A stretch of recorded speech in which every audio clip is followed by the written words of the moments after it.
Good morning, students. Welcome to your computer class. Students, today we are going to discuss about internet services. We're going to the second leg of internet services.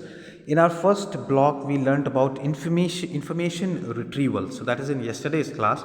We learned about information retrieval. We learned about search engines, and we learned about email. So search engines, we discussed about Google, Bing, and Yahoo, and email, we discussed about electronic mail, how it is different from the postal email, and how an email address is made, or what are the different components of an email address is what we learned. So in today's class we will learn about video conferencing, and we will continue to learn about other web services. So the keywords which I will be using is chat, video conferencing, news group, blogs, and web feeds. So students, in yesterday's class we were discussing about email. So meet Mr. Raymond Samuel Tomlinson. So he's also called as the Ray Tomlinson, and he is considered as the father of the email, and he's the person who has implemented the first email program on the ARPANET system. So ARPANET, which was the first internet network which was formed, that was in that the first email was sent by Raymond Samuel Tomlinson. Now, today we are going to start with chat. Now, chat is a very simple and common way these days. So, even in WhatsApp, you can see people chatting. So, this has become very popular, and it's actually the real-time textual communication which takes place between the two users. Now, some of the you would see older chatting processes or messages, you can still find it, which is the Yahoo Messenger, the MSN Messenger, Google Talk. But after WhatsApp coming into picture, all these things have been phased out. Now, using these messengers with chats and friends and internet, we can share real time information with them.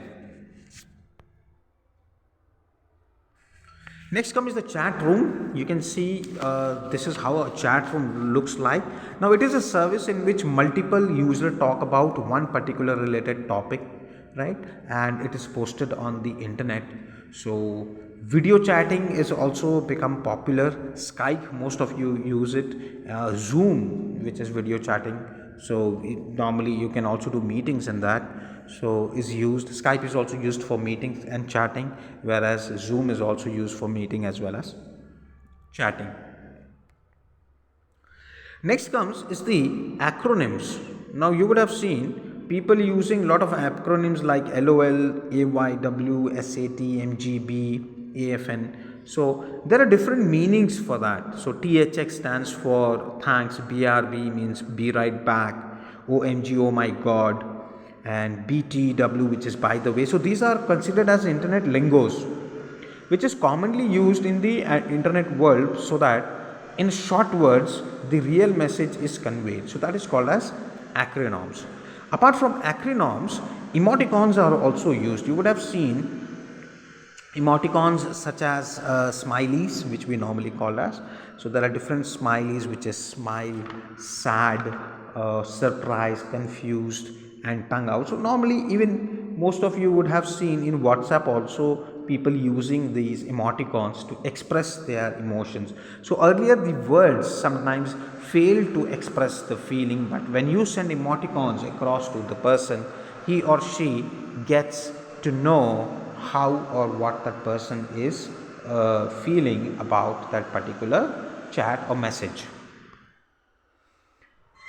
Now there are certain do's and don'ts of chatting also, which is you should use chat nickname. You should ensure your privacy. You should not bully anyone on chats.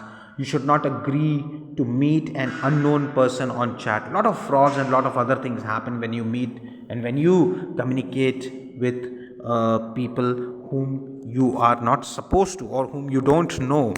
So these are the few things which we need to watch out for. And the last and most important is the decent language. It's important that we use decent language when we are on chat. Next is the video conferencing. So Video conferencing, very popular. We are having Zoom classes every day through video conferencing. So you would have seen also in news channels, the anchor is in the studio and the other reporter or the personality is on some other place, and they are given in one screen. Everything is shared, and it's like the person virtually is sitting right opposite to you and answers the question or interacts with the person. The same thing is done here in Zoom. We have a real time class, an online class through video conferencing. We do classes. Now even interviews in these days, especially in this pandemic time, meetings are held through video conferencing, interviews are held, educational training and healthcare conferences are also held in video conferencing. Now next comes is the news groups. Now news groups, as you can see here, are similar to email, but there is one difference between them, that it is not posted in your mailbox, but it's directly on the bulletin board. So where the members of that group can read and respond to them. So what happens? This allows the discussion to take place among a group of people who are the members. With them, the information is shared. Similarly, a news group may have several active discussion at one time. So there are also you would have seen thousands of news groups that are made into different categories. For example, COMP stands for computer related topics, and BIZ stands for business related topics. Talk can be anything. Mostly talk is related to politics related topics, and SOC is the social and cultural topics.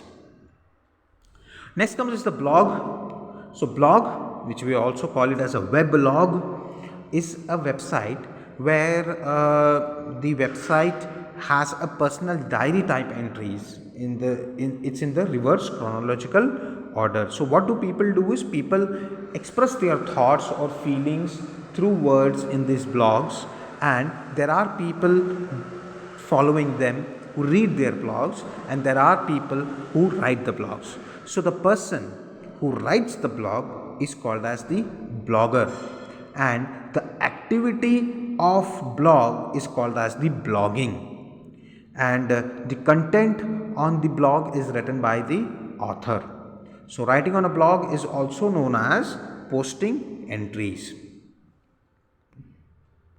So students, this term weblog was first coined by John Barger in 1997, and in 1999 the programmer Peter Merholz, he shortened the weblog to simple blog.